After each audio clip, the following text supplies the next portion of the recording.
In this video, I'm going to show you how you can easily put Assistive Touch button on your iPhone screen. Be sure to watch the video to the very end so you don't make any mistakes. Let's get started, guys, and first off, head over to Settings. Then scroll down until you find Accessibility.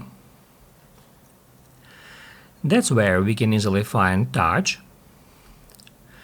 And then at the very top, we can find Assistive Touch here.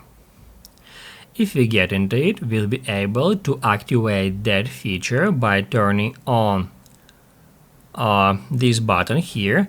As we turn it on, it placed this button on our home screen. That's basically the Assistive Touch button. We can pin it to the left edge in that way. And also we can pin it to the right edge.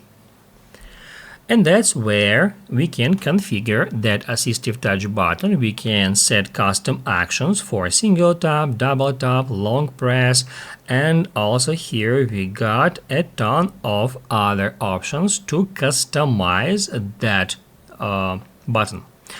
Then if we hop out settings, we can see that Assistive Touch button is still placed on our home screen, so we can then use any apps.